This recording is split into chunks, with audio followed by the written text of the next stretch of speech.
Hey, welcome back to Project Recovery. I'm Casey Scott. That is Dr. Matt Woolley. He's a clinical psychologist and one of my best friends. Our guest today is Jordan Burningham. I don't know why I'm having a hard time saying your name, but Jordan Burningham. How are you, buddy? You want to say Burning Man. Burning Man. Yes. Have you ever been to Burning Man? I haven't, but I know a lot about it because I know a lot of people that do. So before we find out more about Diamond Tree and the groundbreaking stuff that you guys are doing there, because I really do love your approach to recovery, which is different than a lot of people in this state, let's find out about your story. How does one end up owning a rehab center?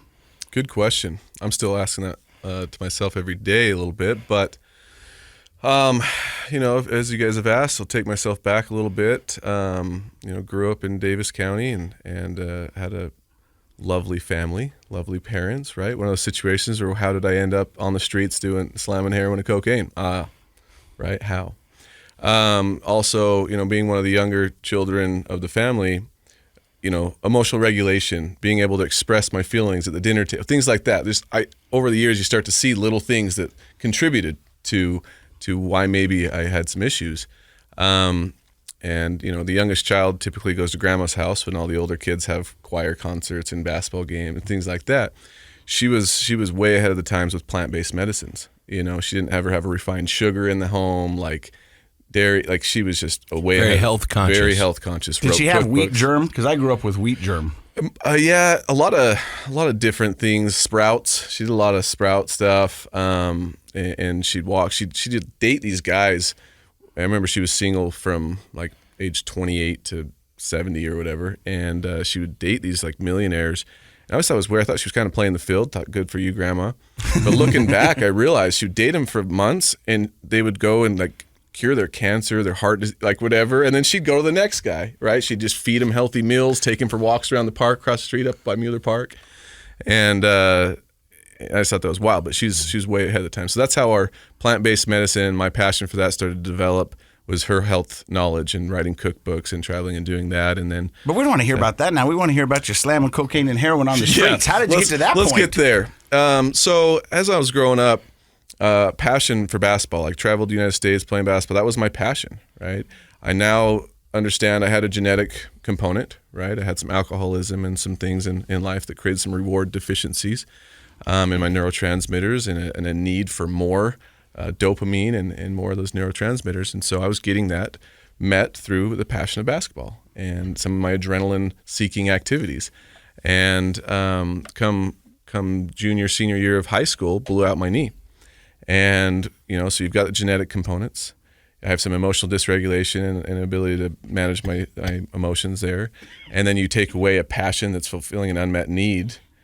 And then I get introduced to the Percocet, right? So prior to that, in your early high school career and junior high, never drank, never did any of that other stuff? I smoked weed, drank alcohol, from time to time in a social setting, right, with friends, and that was more social.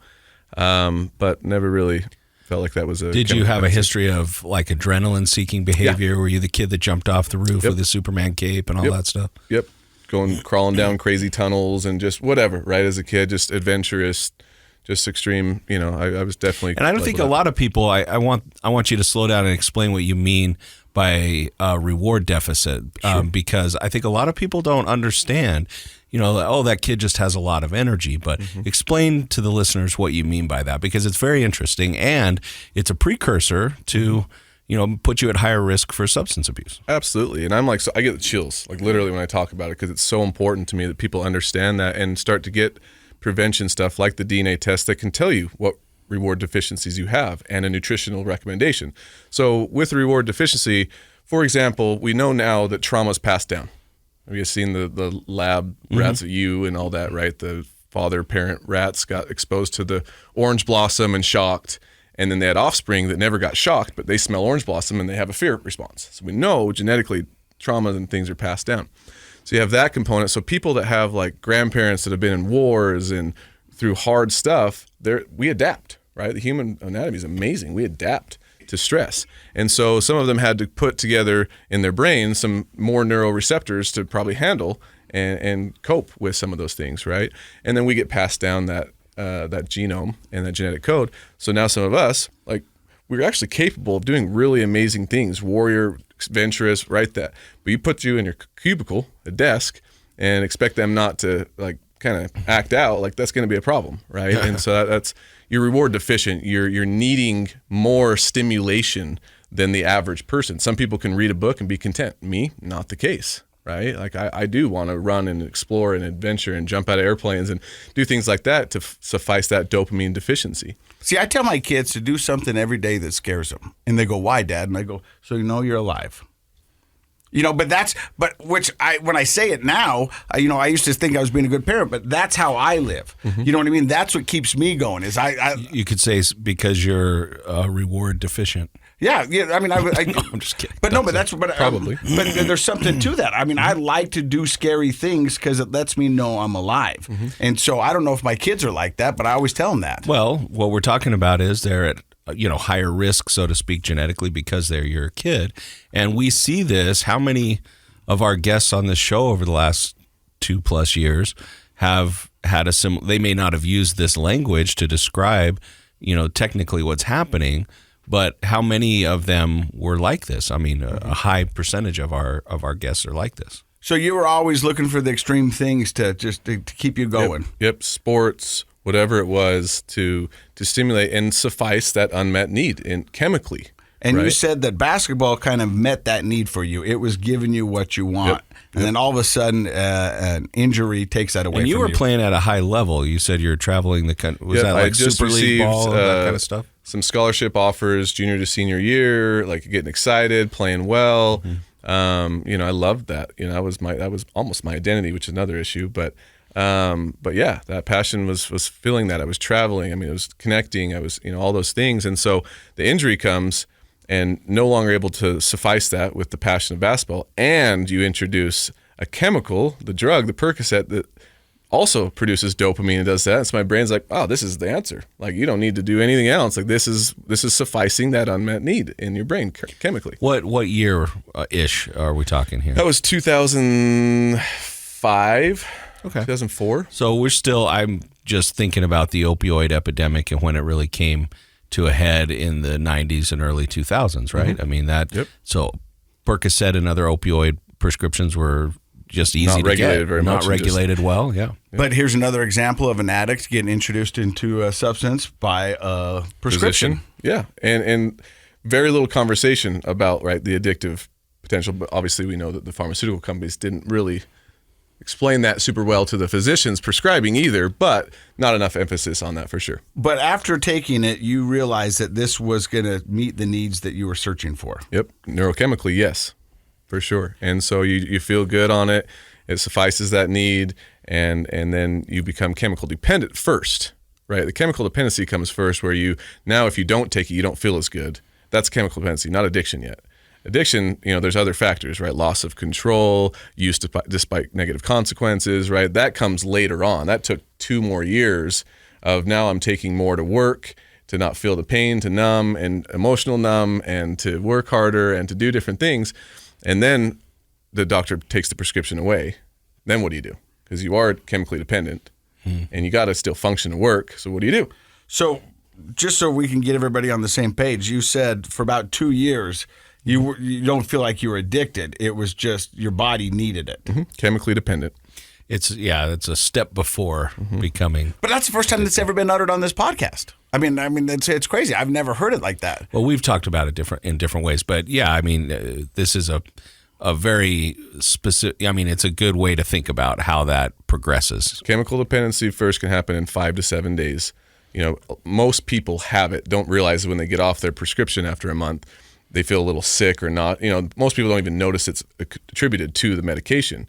But their then body's going through a withdrawal, even though they don't. There's neuroadaptation that happens. There's a tolerance, right? And then you need more and more. And then now you don't want to go without it. So now you're willing to do something like buy it off the streets or do something despite negative consequences. And then loss of control. Right now we're addicted. Now we're in trouble. So what happened when the doctors took your prescription away?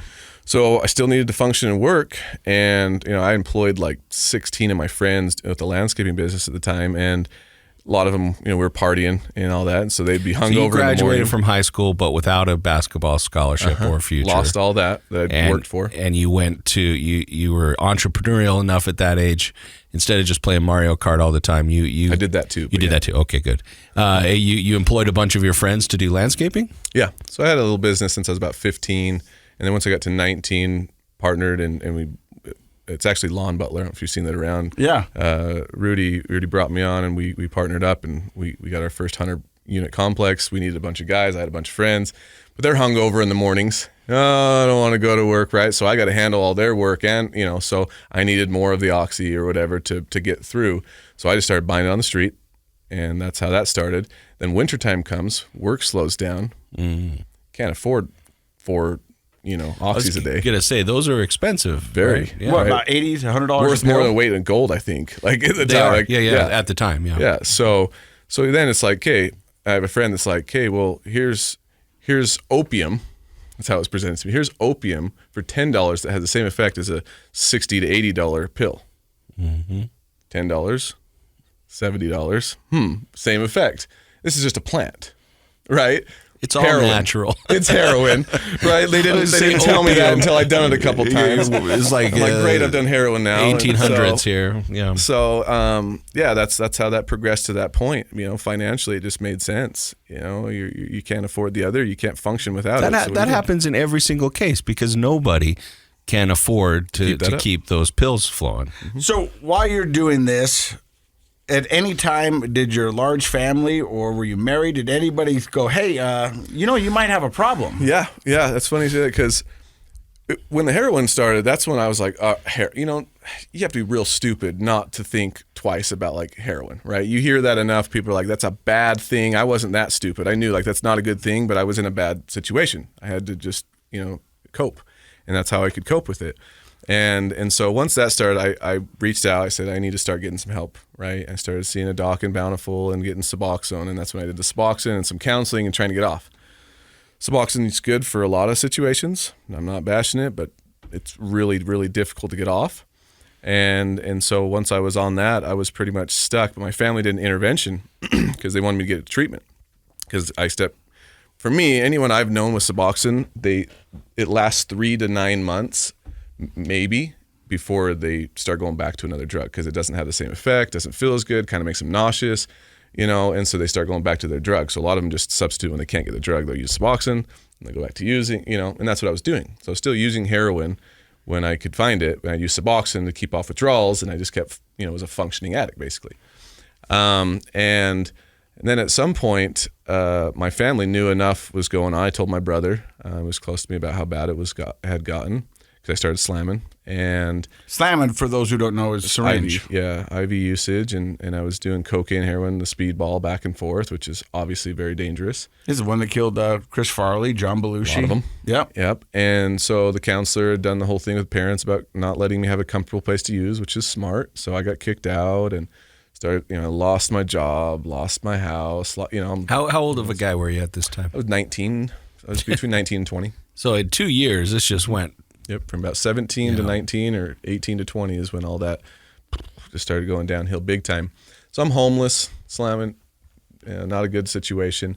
So I showed up to a counseling session because I was still trying to work on what I need. I wanted to get better, and saw all my family's cars there in the parking lot. I'm like, oh, I know what this is, right? And we're going to find out what that is in just a second. You're listening to Project Recovery right here on KSL. So if you're like me, you probably have watched the TV show Intervention. Yeah. So you knew what was about to happen. Yeah. People with letters in hand, a lot of crying, and you were going to have a decision. I love. Yeah. People I don't want to face with all of this. I only knew that one brother knew about it, right? Now everybody knows. Now we got to talk about it. I know it's going to hurt people. And so what do you think I did before going into that session? Shut up. Slam pretty hard, right? Let's numb out. Before I have to actually feel my feelings because I don't do that well. I never had anyone show me how to feel feelings well. But in an addict brain, that makes sense. Yeah. That's why I knew you'd answer it right off, right? Oh, yeah. So I did, and I go in there, and it's just so sad to think back. Like, I'm just numb, right? They're crying, they're sharing things, they're worried, they're all this stuff, and I'm just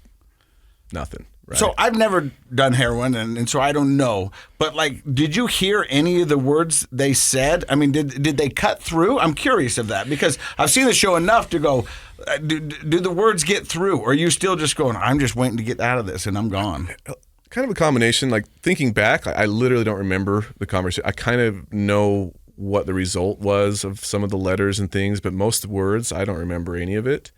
I felt enough and I cared enough about my family to hear them and like consider treatment. And of course it was going to be on my terms. Like instead of today, like maybe Monday, let me go I got a dog, use hard, I gotta whatever. do this, whatever excuses and they're they like, have. no, you need to go now. And of course I'm like, I'll go Monday, and then I end up doing like 60 balloons in 60 hours right before, right? That's why the counselor said this is when people overdose, is the time between now and treatment. So because they're going to get in it as much as they can because they know it's coming to an end. Yep. And that's very dangerous for addicts. That's why a lot of times we talked about it last week on the podcast is that if somebody's from detox, that 72 hours, you've got to get them within those 72 hours or it's not pretty. Yep.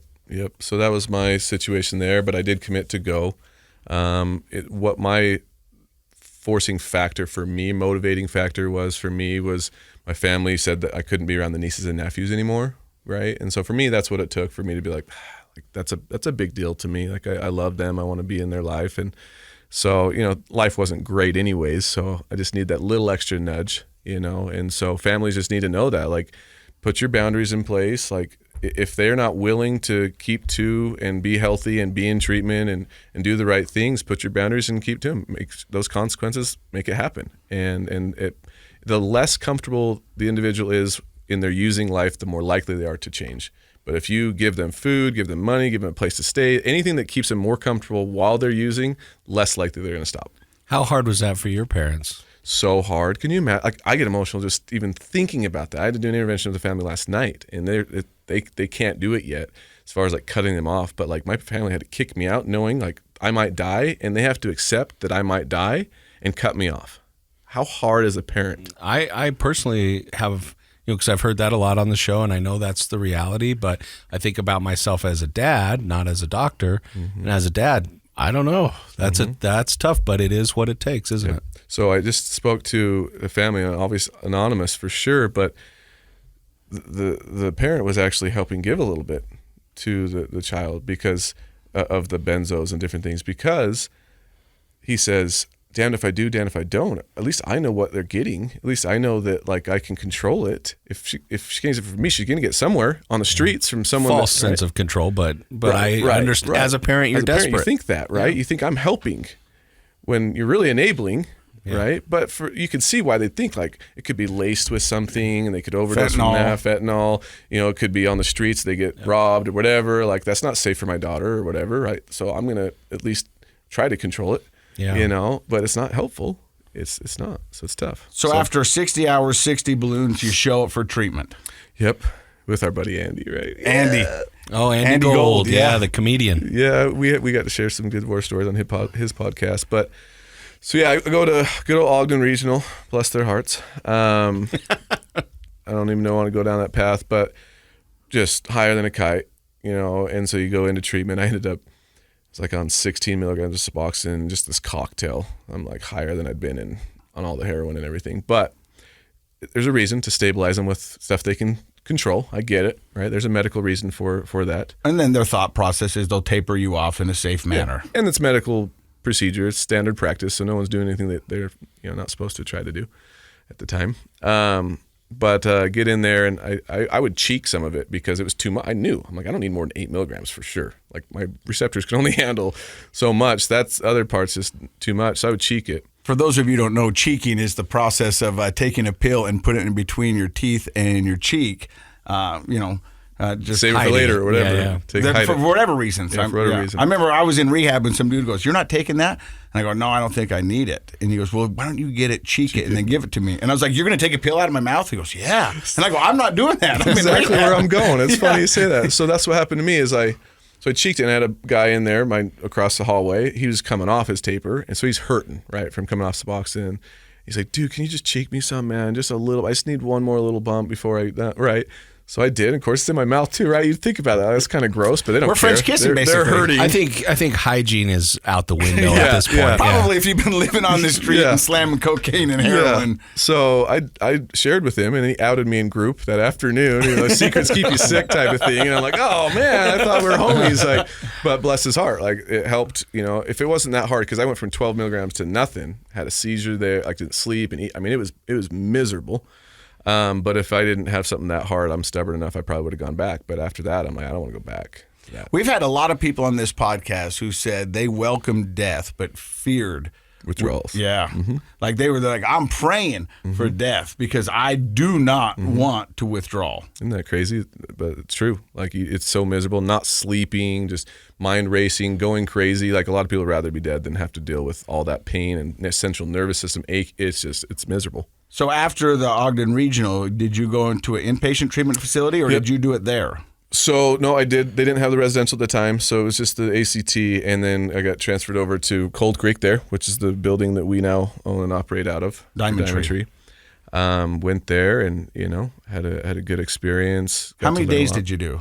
42, I believe. 42, 44, something like that. And back then, what was Cold Creek's modalities, or what did they use? So I did some good CBT stuff. I liked the psychologist that I worked with. They were like cutting edge at the time on some of the amino acid stuff. Like we had a chef that taught me about the tryptophan and the stuff, some of the serotonin, things like that, which I sat and I loved that. So I sat with the chef and just learned some of that stuff and some experiential stuff. They were more outside the box at the time, so. But after 42 days of graduation, did you go back out or have you been clean ever since? No, I went back out. I was probably 3 or so months, sober, not living a life in recovery. I had to teach a client last night, a friend, the difference between recovery and sobriety. They're different. A life of recovery is like you're in a state of healing, passion, connection, other things, not just sober. Sobriety is totally different, right? People can grin and bear it, white knuckle it. That's sobriety. But recovery is you're getting enough sleep, enough nutrition, your body can heal. Like you're in recovery, right? The Whoop app, you've seen the Whoop app? Like no. It's a golf app that helps you know like how much, and it's an exercise app. How much are you in recovery? How much sleep? How much exercise? Tell you when to work out, when not to, because your body's not in a state of recovery. I want to use it for health, recovery, and addiction, because I think it's the same idea. If people aren't sleeping and eating and doing the right things for themselves, they're not in recovery to me, right? So despite what you use as far as addictions, like sobriety, recovery is different to me, if that makes sense. So for me, I started drinking and smoking again because I wasn't engaged in meaningful purpose, passion yet, things like that. What did you go out to do? As far as? Well, so that's one of the big problems with any kind of mental health hospitalization is, if we don't have a plan for people, they often come back, recidivism. Right. So what did you leave the hospital to?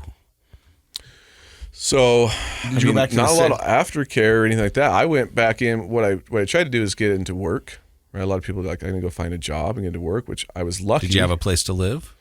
I lived in my parents' basement, which I was lucky to at least have a place to land, right? With some accountability there a little bit, right? We know as parents, we can get away with pretty much whatever we want if we want.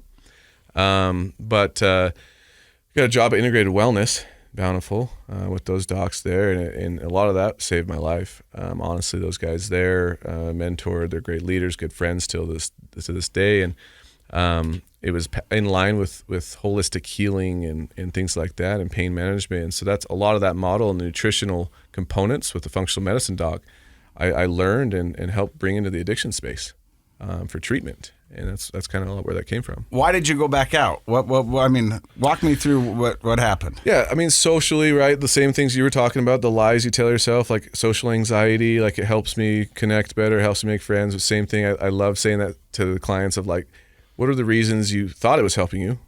And then what did it really do? And it's alcohol and those things are such a bugger because not only is it a false sense of that at the beginning, right? Because we all know like 2 to 3 drinks. Yeah, sometimes it does reduce the anxiety. Like we're not stupid. I'm not going to say I don't validate it at all, right? But then 5, 6 drinks, you're no longer a socially acceptable human. So the social help you got barely just got your face down, say something stupid, you ruin that. And by the end of it, you ruin all your relationships completely. And it takes away your passions and your desire for healthy coping, right? Because once you really get down the road of drinking and stuff, now you don't have the energy. Your body aches more to go do healthy coping. Oh, so I paved that road. I know it that takes road. takes away the healthy coping and deceives you on what it's actually doing. So yeah. So you go back out and you start drinking and stuff. How do you find your way back to recovery? Yeah. So then had another blowout with a knee. And so again, similar story, right? I'm smart. I've been to treatment once, a little more cautious with the pain meds, but I start to feel it like 2-3 weeks in. I'm taking an extra half, right? Taking an extra one. I'm like, uh-oh, right? I got to watch myself.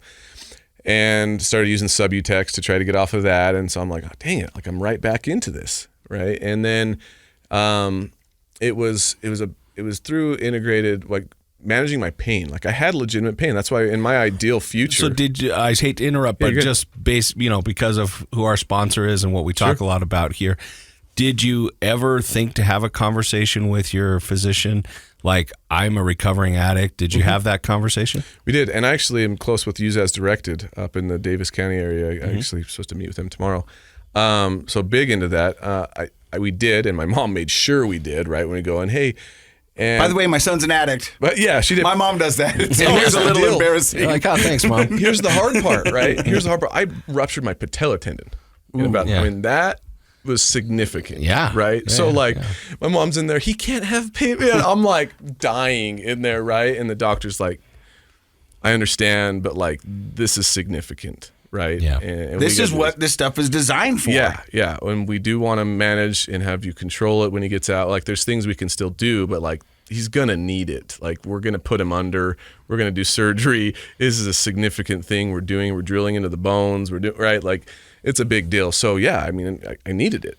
Right. And so, but we did have that conversation. Yes. Okay, good. Yeah. Well, that's great because to be honest, a lot of people, I don't know, what do you think stops people from having that? I'll tell you right now, it's embarrassment. It's embarrassment, sure. I think that's there's a big lot one. of that. And, they just don't want to have that uncomfortable conversation with their doctor. They should ask your mom to go with them. My mom will go. Yeah. Go for sure. And she'll tell you stuff you didn't even ask. I know it. Your mom's very direct. Yeah. Yeah, and it is what it is. I'm hoping we take away the stigma as much as possible, right? But it's a thing for sure, and we understand that. But it is important to share that. If you care about your recovery or sobriety at all, if you don't care and you don't want to have accountability, then of course you're not going to tell your doctor. That's really the only reason. Same with the Vivitrol. Like the only reason not to get Vivitrol is because you have plans to maybe use. That's the only reason I think people would say they don't want to get Vivitrol. Right? Yeah. So why would you not take that extra help?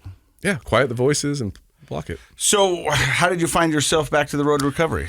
Yeah, so then after getting to healing again, it was addressing the pain because I had legitimate pain. And so my ideal structure of a practice I want to build in the future is blood work, x-rays. Let's look at some root causes. Look at the GARs and neurotransmitter deficiencies. Let's really get to some root causes.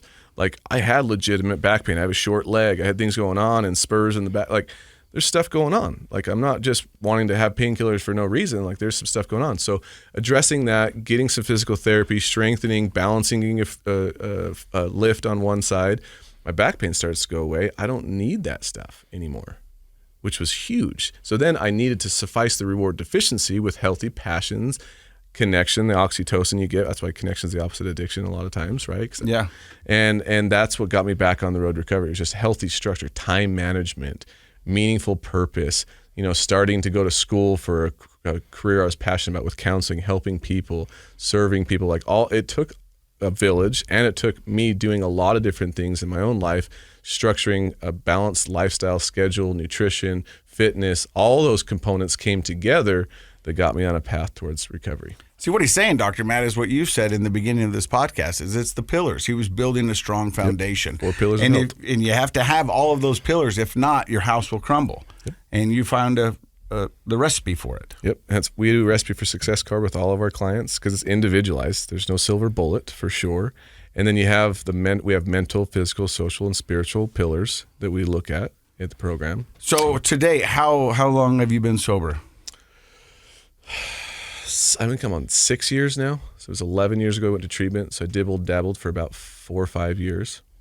And it's, and sobriety is different for everyone, right? Because to me, when I ask people that, I'm like, sugar, caffeine, right? Like, so if you ask me that, I'm like, I don't know, when did I have coffee and things like that, but it's a little bit different. But yeah, heroin, mind altering, illegal, illicit drugs, that's how long.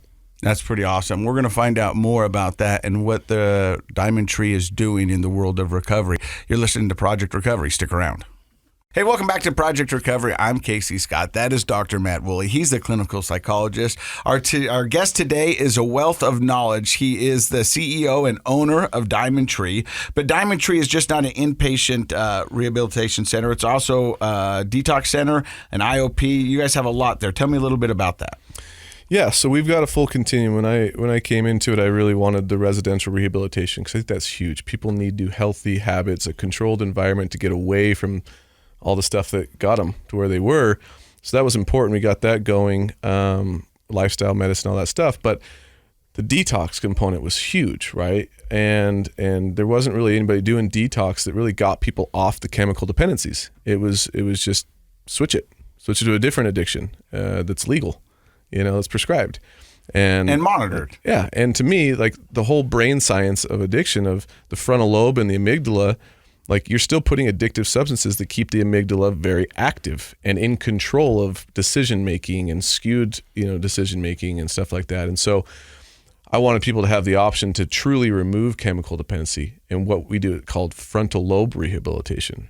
Remove sugar, caffeine, like everything, and down-regulate the amygdala. It literally on a brain scan shrinks in size, which is crazy. That's amazing, huh? Right? Yeah. And then you see the activity light up in the frontal lobe again. And to me, that's how we should base medical necessity. And what you're talking about is emotional processing versus rational, logical processing. And the frontal lobes, that's where we are our best humans. That's where we make good, rational decisions.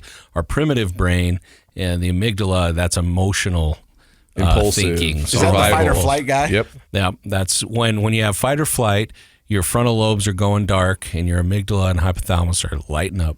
And we want to avoid that, obviously, when a person is trying to recover.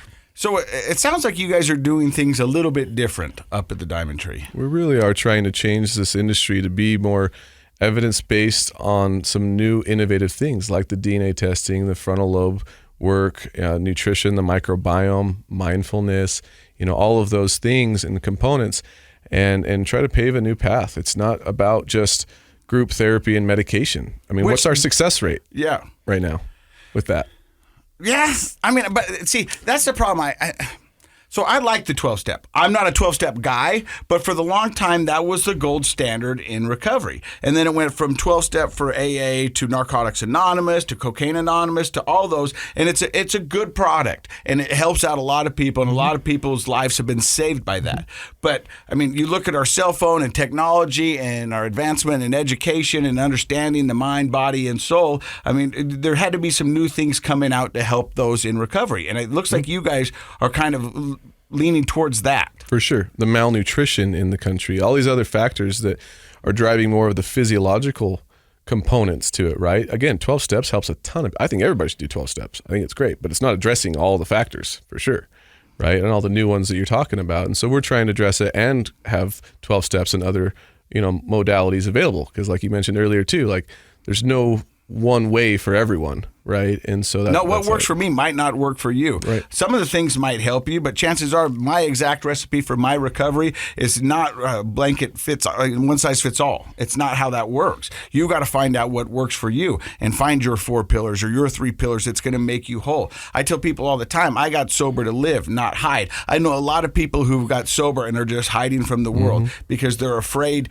to go out and do things because they don't know if they can cope or handle the things that are coming at them. They don't have the coping skills, right? And in treatment center, if they don't give a coping skill, even with cigarettes, right? If you don't give someone the ability to cope, right, and another thing to switch to help them cope with the anxieties and things with that, like it's rude, it's mean, it's cruel almost to like take away the drug or the addictions thing without giving them something to cope with, And when we talk about those pillars and stuff, it reminds me, Brian Heaton, good friend of mine, and I had him in one of my groups at Diamond Tree. He stopped by as a friend to come visit, and he does some wellness recovery plans and stuff. And the same idea where through his experiences and a lot of ours, it's like we have to figure out through trial and error often what works and what doesn't. And so over time, he started to figure out, okay, if I pray daily, if I connect with family daily, when I do these things, I'm healthy and in recovery. If I let some of these slip, I slip back, right? And so that's where I developed the recipe for success. It's like, okay, for each individual, we know pretty well now, right? A few relapses later, that, okay, when these things are present in my life, when I'm going to the gym and I'm eating healthy this way, when I connect this many times, right? You create this mental, physical, social, spiritual, I am healthy when I do these things, and add some life hacks and some coping skills in there. Keep that with you. Give it to people that you love, that care about your well-being. Say, keep me accountable. If you see I'm slipping, ask me if I'm doing these things, right? I love that. That's one of the most beneficial things I think I've ever done for the program, is to help develop that. And it sounds like people leave there with an individualized recovery program for themselves. Yeah. And we talk about it every week in my balance group. It's like, okay, here's some brainstorm. We do a balanced brainstorm in all these areas: mental, physical, social. These are things you can do and schedule in your day-to-day, weekly routines to address and gives yourself some better mental health skills and mental health and physical skills and social skills and connections and spiritual connection to a higher energy, a higher purpose to serve, right? All those components I found like they're needed for our whole self, right? There's a lot of parts to us. And I love individualizing. They all try it. Like, don't put meditation on your recipe for success card if that doesn't work for you. Because if you're struggling and you're like, meditation, and you know what I mean, it doesn't work. Make sure it works for you, right? And we let them practice it in a safe, healing environment. Well, I mean, this is different for everybody, but how long, you're running this program? How many days or weeks do you feel like people need in order to create because you have to try meditation, you have to try these different things. Like, how long does a person need before they could confidently create this individual plan? As you know, always individualized. However, there's some pretty common things that we shoot for. First of all, probably couldn't do it in a week. Yeah. So we define success, which is a big thing. I hope one day someone tells me this industry's figured out how to standardize success rate tracking, because it's all over the place. Like, we have 90% success rate because they responded to our survey, right? That's not success, right? Ours Survey is, success. did they complete the goals they came to treatment with? And then we have another one, did you stay in sobriety and in recovery for 1 year, which is tough, but that's the biggest one. So to answer your question, depends on what their goal is. Is it chemical dependency? Did they need to remove a chemical dependency? We can do that between 4 and 14 days, right? But if they are addicted and they have chronic relapse history and they have behavioral issues and things like that, you're not changing habits and behaviors in less than 30 to 40 days, period. Scientifically, it takes time. But for me, it's getting the chemical dependency removed in about 4 to 8 days is what we do our detox, and then get the rehabilitation part, which is then developing new habits, lifestyle medicine, nutrition, microbiome, frontal lobe, all that about 30 to 45 days. And then day treatment, now apply your skills that you've learned. Right. Come back half day, get back in your life a little bit, but still not quite ready for work and full-time stuff yet. And then IOP, intensive outpatient, for 30 to 90 days typically, right? Keep learning life skills, stay connected, stay accountable with, a therapist and drug testing. And then general outpatient, 1 to 4 times a month, coming still, checking in with the group, staying connected, sharing about your new job, sharing about your new passions, meaningful purpose you've created in life, a new family, a new charity, whatever you're doing to have some meaning in life that keeps you from going back to using. And so 1 year, I think statistically is massive. It's like 10 times the success rate if you can make that 1 year mark, because you've coped through all 4 seasons, right? Because what do you do in the summer versus what do you do in the winter? You cope differently. Oh, yeah. You have healthy hobbies, different Holidays, different milestones, different things. Birthdays. Yep. I'm excited, and I'm really interested in the things you guys are doing at Diamond Tree. If people want more information about you guys and what you have to offer with the IOP, the outpatient, the residential, the detox, where do they go? So diamondtreerecovery.com is a great place to get a lot of good information. Our admissions team is awesome, 385-888-9624. Danette and Darcy. Cool. They're phenomenal. They just love helping people, and our tagline is people helping people. And truly, you should feel this. If you don't, tell me, write a review. I don't care, because I want my team to make sure we just help people. And Danette learned pretty early on that if someone calls and they need help and we're not the right fit, like we'll be their Uber She's like, Jordan, we're like their Uber. I'm like, I don't care. Drive them to that treatment center. Drive them to this one. Like, get them help. I don't care if they come to us. We'd love to help them. But if we're not the best fit for their needs, let's just get them somewhere. We're people helping people, and that's what we do. I think that's what we all need to be, is people helping people. Thank you for stopping by and listening to the podcast today. Don't forget that it's brought to you by our good friends over at knowyourscript.org. I'm Casey Scott. That's Dr. Matt Woolley, and that was Jordan Burningham. I said it right. Well done. Nice work. I love you guys. Don't forget that Project Recovery is what, Dr. Matt? It's a KSL podcast. Buddy.